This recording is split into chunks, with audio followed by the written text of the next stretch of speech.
उसने सरजू की आंखों से उसका लालच पहचान लिया था, ठीक वैसे ही अब उसका पछतावा और उसके वादे की सच्चाई को भी वो समझ गई थी। नामदेव एक गरीब मछुआरा था। अब उसकी उम्र हो चुकी थी। बच्चे भी अपने अपने परिवार के साथ अलग रहने लगे थे। नामदेव का शरीर कमजोर हो चला था, इसलिए वो अब मछलियां पकड़ने बीच समुद्र में नहीं जा पाता था। वो समुद्र के किनारे पर ही मछलियां पकड़ने के लिए चला जाता था। एक रोज, मंगला, मैं जरा समुद्र किनारे होकर आता हूँ। शायद कुछ मछलियां मिल जाएं, तो बेचकर पैसे आ जाएंगे। तुम भी कहाँ तक मेहनत करोगे जी? अब तुम्हारी भी तो उम्र हो चली है। आज बच्चों का सहारा होता तो हम भी आराम की 2 वक्त की रोटी खा रहे होते। मंगला, बेटों का नाम मेरे सामने ना ही ले तो अच्छा है। उन दोनों ने आज तक हमारी कोई खबर नहीं ली है। पिछले 2 साल से एक बार भी मिलने नहीं आए दोनों। चल, मैं आता हूँ थोड़ी देर में। नामदेव का नसीब खराब था, और जब एक गरीब का नसीब खराब हो तो सब कुछ गलत ही होता है। नामदेव अभी समुद्र के किनारे पहुंचा ही था कि अचानक, अरे नामदेव, क्या हुआ? लगता है बेहोश हो गया। भाइयों, उठाओ इसे और इसकी झोपड़ी तक ले चलो। क्या हुआ इन्हें? क्या हुआ भैया इनको? पता नहीं, समुद्र के किनारे मछलियां पकड़ते हुए अचानक बेहोश होकर गिर गया। नामदेव को शायद होश आ रहा है। पता नहीं सर्वेश भैया, अचानक आंखों के आगे अंधेरा आया और मैं गिर पड़ा। उसके बाद मुझे कुछ याद नहीं। सुनो जी, तुम आराम करो और अभी कुछ दिन समुद्र किनारे जाने की कोई जरूरत नहीं है। भगवान का लाख लाख शुक्र है कि कुछ नहीं हुआ, तुम ठीक हो। पर मंगला, अगर मैं समुद्र किनारे मछलियां पकड़ने नहीं गया तो हमारा गुजारा कैसे होगा? तुम चिंता मत करो, जब तक तुम ठीक नहीं हो जाते तब तक मैं समुद्र किनारे मछलियां पकड़ने जाऊंगी। पर मंगला, अब तो तुम्हारी भी उम्र हो चली है, कैसे जाओगी? सुनो जी, उम्र भले ही कितनी हो जाए पर इंसान की हिम्मत कभी नहीं बदलती। इंसान का विश्वास वैसे का वैसा ही रहता है जैसा उसने सोचा होता है। एक बार कोशिश कर लेने में क्या जाता है। मैं कल सुबह ही मछलियां पकड़ने समुद्र किनारे जाऊंगी और तुम कुछ दिन आराम करो। मंगला टोकरा और मछली पकड़ने का जाल लेकर समुद्र किनारे निकल पड़ती है। मंगला पूरा दिन जाल लेकर समुद्र किनारे बैठी रहती है, पर उसके जाल में एक भी मछली नहीं फंसती। तभी लाखन नाम का एक मछुआरा वहां आता है। अरे मंगला ताई, जितनी मर्जी कोशिश कर लो, तुम्हारे जाल में मछली नहीं फंसने वाली। ये हम जैसे सालों से मछली पकड़ने वाले मछुआरों का ही काम है, तुम्हारे बस की नहीं है। ताई, घर वापस चली जाओ और जाकर रोटी बनाओ। मंगला निराश होकर घर वापस लौट आती है। नामदेव उसे कहता है, निराश क्यों होती हो मंगला? कोई बात नहीं, आज कई वर्षों बाद तुमने मछली पकड़ने का काम किया है। कल दोबारा कोशिश करना, मुझे पता है तुम इस काम में जरूर सफल होगी। तुम सही कह रहे हो, मैंने हिम्मत नहीं हारी। मैं कल एक बार फिर कोशिश करूंगी। अगले दिन मंगला दोबारा मछली पकड़ने के लिए समुद्र किनारे जाती है। लाखन उसे कहता है, मंगला ताई, दोबारा फिर क्यों आ गई? तुम्हें पता है तुम्हारी अब उम्र नहीं रही, तुम थक जाओगी, पर पूरा दिन मछली तुम्हारे जाल में नहीं आएगी। अरे मैं किसी मछली को छोड़ूंगा तभी तो तुम्हारे जाल में फंसेगी ना। लाखन, तुम मेरे बेटे की उम्र के हो, इसीलिए तुम्हें भी नसीहत दे रही हूं। कभी भी किसी गरीब का मजाक मत उड़ाना। किसी का नसीब बदलते देर नहीं लगती। तुम भी भगवान की बनाई इसी दुनिया में रहते हो और मैं भी। भगवान किसका नसीब कब बदल दें ये वही जानते हैं। मंगला की बात सुनकर लाखन चुप हो जाता है और अपना काम करने लगता है। मंगला इसी कोशिश में थी कि कुछ मछलियां जाल में फंस जाएंगी। बेचारी भूखी प्यासी समुद्र के किनारे जाल डालकर बैठी रही। शाम हो चुकी थी, सब मछुआरे अपने घर जा रहे थे। मंगला निराश होकर लौटने लगती है तभी लगता है कोई मछली फंसी, जाल में हरकत हुई है, देखो तो।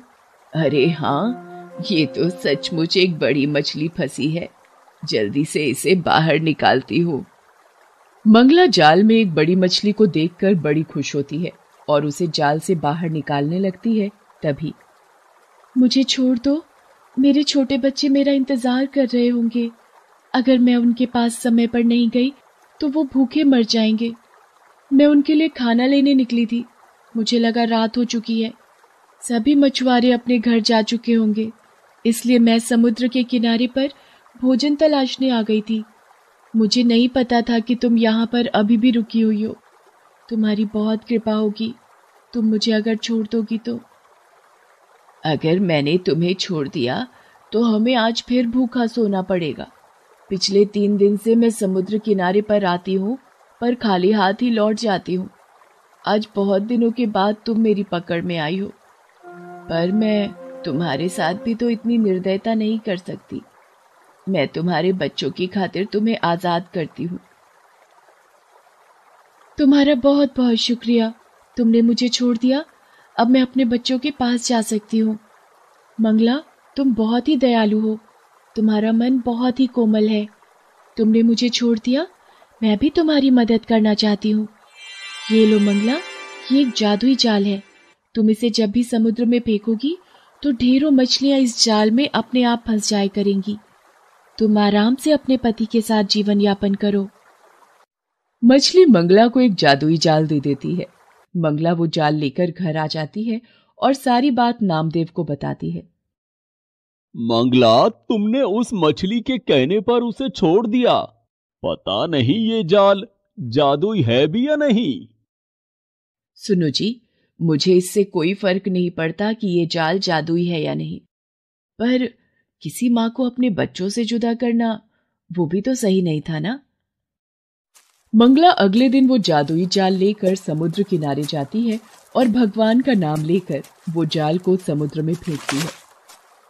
अरे मंगला ताई, तुम पिछले 1 हफ्ते से जाल को समुद्र में फेंक रही हो, पर तुम्हें पता है तुम्हारे हाथ कुछ नहीं आने वाला। अरे ये क्या, मंगला ताई के जाल में इतनी ढेरों मछलियां, ये कैसे हो सकता है? इतनी मछलियां तो आज तक मेरे जाल में कभी नहीं फंसी। और मंगला ताई ने एक बार ही जाल फेंका और उसी में ढेरों मछलियां आ गई। इसका मतलब वो मछली सच कह रही थी, उसने मुझे ये जादुई जाल दिया था। भगवान, आपका लाख लाख शुक्र है। आज मेरी बहुत कमाई हो जाएगी और आज हम पेट भर भोजन कर सकते हैं। मंगला सारी मछलियों को टोकरी में भरकर बाजार ले जाती है और उस दिन उसकी बहुत कमाई होती है। वो खुशी खुशी घर आती है और नामदेव को सारी बात बताती है। मंगला, आज मैं बहुत खुश हूँ। तुम्हारे नसीब से आज हमें भरपेट भोजन खाने को मिल रहा है। तभी लाखन चोरी चोरी नामदेव और मंगला की सारी बातें सुन लेता है और रात में जब नामदेव और मंगला सो रहे होते हैं, वह जादुई जाल को बदल देता है और उसकी जगह मामूली जाल रख देता है। अब देखता हूँ मंगला ताई कैसे जादुई जाल से मछलियां पकड़ती है। अब ये जादुई जाल मेरा है और समुद्र की सारी मछलियां भी मेरी ही होंगी। अगले दिन मंगला जब जाल को लेकर समुद्र किनारे पहुंचती है तो दोबारा उसके जाल में मछलियां नहीं फंसती। ये देखकर लाखन हंसने लगता है और वो जादुई जाल को समुद्र में फेंकता है। लगता है जादुई जाल ने अपना काम कर दिया। मेरे जाल में बड़ी मछली फंसी है। अरे ये तो बड़ी शार्क है, ये तो मुझे काट रही है। अब मैं कैसे बचूं? कोई मुझे बचाओ, ये शार्क मुझे काट रही है। ये जाल मेरे हाथ से छूट क्यों नहीं रहा है? ये जाल तो मेरे हाथ में उलझता ही जा रहा है। मछली मुझ पर हमला कर रही है। मंगला ताई, ये तुम्हारा ही जादुई जाल है। मैंने कल रात चोरी से बदल दिया था, मुझसे गलती हो गई। मंगला ताई, बचाओ मुझे। मंगला लाखन के हाथ में उलझा जाल जैसे ही हटाती है, शार्क मछली वापस पानी में चली जाती है। मंगला ताई, ये लो तुम्हारा जादुई जाल, ये तुम्हारे ही नसीब का है। मैंने बेईमानी करके इसे तुमसे छीनने की कोशिश की, पर आज मुझे इसका सबक मिल गया है। चोरी करने की वजह से आज मेरी जान भी जा सकती थी। मुझे माफ करना मंगला ताई। आज के बाद मैं किसी का भी मजाक नहीं उड़ाऊंगा और ना ही कभी किसी की चीज पर कब्जा करने की सोचूंगा। कोई बात नहीं लाखन, सुबह का भूला यदि शाम को घर वापस लौट आए तो उसे भूला नहीं कहते। तुम्हें अपनी गलती का एहसास हुआ, इस बात की मुझे खुशी है। धीरे धीरे नामदेव और मंगला बहुत पैसे वाले बन जाते हैं। ये बात जब उनके बेटों को पता चलती है तो वो उन्हें अपने साथ ले जाने के लिए आते हैं, पर मंगला और नामदेव उनके साथ जाने के लिए मना कर देते हैं और दोनों पति पत्नी एक दूसरे के साथ खुशी खुशी अपना जीवन गुजारने लगते हैं।